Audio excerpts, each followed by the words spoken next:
What's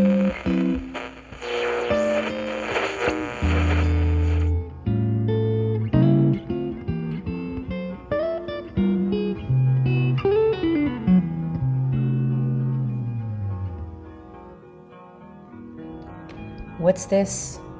Who am I? What's going on? I'm Kristen Simmental. I am the founding editor of a journal called Five South. We publish short fiction, flash fiction, poetry, nonfiction, all the fictions. I'm doing a podcast. Why? Why would anybody want to do a podcast in this day and age? Well, you might not know that about 300 years ago, I had a podcast that I ran for about a year for a music magazine that I started, ran kind of like Five South, but more punk, underground, goth, cool, flip sides, B-sides, all the sides. And so I had a podcast that I did, and it was blood, sweat, and tears. I worked on it kind of nonstop for a year, and I loved it. I loved audio production. I loved making sound bites. I loved recording. I loved hearing myself talk. Let's be real. I think anybody who does any kind of speaking likes hearing themselves talk. I'm not always awesome at it. I think I'm a little awkward sometimes. Hopefully that's part of my charm. I don't know. I am rambling. I don't have a script. I don't even have a checklist. But what I wanted to do was introduce myself. I'm Kristen. I'm the founding editor of Five South. I do have experience in podcasting. I love doing it. And for this podcast, which, as you know, is titled A Few Words, I'm going to be talking to authors that I like, that are cool, that are doing cool things. And specifically, I can tell you how the idea for this podcast came about. I read interviews, I watch podcasts and listen to podcasts, and I talk to people, and I go to workshops. Especially during the pandemic, I went to a lot of workshops and readings and talks with authors, and I always felt at the end of each one that there's just something missing. And occasionally you'll get something where you're like, wow, that's a really good idea, I should do that. But I always felt like something was missing, that they're maybe holding something back. When I was a photographer, I did photography professionally for a long time. This was pre-share everything on the internet days. And photographers would straight out hold stuff back. They didn't want to tell you, they didn't want to share their secrets. It was all very industry secrets, like they're magicians or something. So figuring out how to operate in that world was very difficult, especially for a woman, because at the time there were not a lot of women, especially I was doing concert photography and portraits. There were not a lot of women doing what I was doing. And so, guys didn't want to share. And I get the sense that although we are currently living in this share everything world, and everybody wants to teach and everybody wants to share their knowledge, that there's still people holding back. I sometimes come out of a workshop going, okay, what do I do? How do I rise to glory like these authors and get published? And I guess what you should know is that I didn't go to college. I grew up in a poor, like from a movie, like my neighborhood was like a movie. We had drive-bys and gangbangers, poor Mexican community, people getting shot in the street. A guy got shot in front of my elementary school, and it was super run-of-the-mill. So I didn't go to college, because college for me would have meant going to Oxnard Community College, which was a dump. And they didn't have any arts. They didn't have a writing class. They didn't even have photography. It was nothing. And it wasn't like my parents didn't value education. My mom did. My dad valued work. And I guess in some ways my mom did too. The option to go to Oxnard Community College was not without its conditions. I would have to live at home, and I would have to pay for it myself. I didn't have a job. The only job I'd had at that point was Blockbuster Video. That's a long story. If anybody ever wants to hear it, I worked for them for almost a year and they never paid me. How'd that happen? Yeah, okay.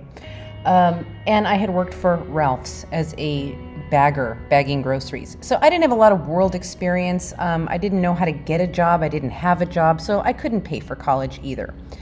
Not to mention that Oxnard Community College was like, it looked like a penitentiary. It was really run down, and they didn't have any arts. They didn't have any of the things that I thought would help get me out of Oxnard and take me to a better place.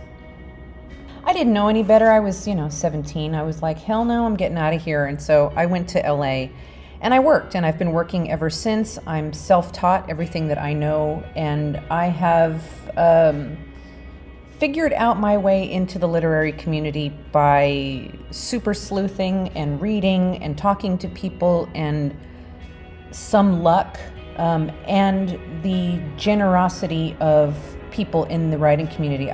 The writing community is awesome, by the way. And I know quite a bit now because I've been running 5 South for a couple of years and submitting, and I've been part of things. I'm at a good place now where I don't just want to teach. I want to, for real, open doors. I want to make it easier for people because it was so hard for me. And especially when I was young, everything was hard. Where's the information? Couldn't even get to the library because nobody would drive me, and the bus didn't go out there. Or if it did, you could get there, but you couldn't get back. So yeah, it was hard getting the information that I wanted. And now, sharing information is so much easier, and that maybe somebody out there could use a leg up. And not to mention, you never stop learning. As much as I know now, I don't know everything. And I would love, I think, how cool would it be to just sit down with other writers and pick their brains? That's it. That's basically, put that on the tagline. That's what we're doing here. Is I just want to pick the brains of other authors and writers and poets and find out what they're doing, how they're doing it, what their schedule is, what their thought processes are. I grew up with bad habits because when you're poor, your parents don't know what they don't know, and they can't teach you what they don't know. I think they did their best, but they didn't know about the academic world. They didn't know about writing or publishing or college or anything like that. So yeah, I want to see what other people know and find out what makes them tick. I think right now is an interesting time in writing because we have what I call super submitters, where there are people who just submit like crazy, and it's awesome, and I want to do that. How do you do that? Like, what is your thought process? What's going through your head? How do you have such good habits? Because I don't have good habits for submitting, for sure. I work on 5 South pretty much nonstop. And I would like to develop better habits. And, I think writers are cool. I think the people in the writing community are cool, nice, awesome people. And I want to talk to them and see what they're about. So that's it in a nutshell. This is just a conversational podcast. I wouldn't even call it an interview. I don't want to call it an interview. It's a conversation. If any of you are old enough to remember Dick Cavett, we're just talking. We're just going to talk about what they think is interesting, what I think is interesting, and just have a neat conversation about writing and being a writer and existing in the writing world. I'm sure I'm leaving some stuff out, like what I had for breakfast, but you don't need to know that. Hopefully this will be interesting for people. I think my theory, it's interesting to me, so other people will find it interesting, I hope. That is it. You're listening to A Few Words, the introduction, Volume 1 / the end. I got nothing. Yeah, that's what happens when you don't script. I don't script. I don't have that kind of time. I just want to fly by the seat of my pants. That's more fun anyways, because you never know what's going to happen. It could totally just be a dumpster fire. Take care, everybody. Keeping this short and sweet. Do you want to be on the podcast? Do you want to talk to me about writing and your tools and your habits and processes and what you eat for breakfast and what keeps your mind so vibrant and strong that you can submit 150 submissions per quarter? Yeah, I want to talk to you. So get in touch. You can email me at editor@5south.net. You can also ask me questions. I would love to do a Q&A. If anybody wants to ask questions, I can answer them on the quote air, on the air quotes air. That's it, everybody. And we'll see you on the next episode. Bye.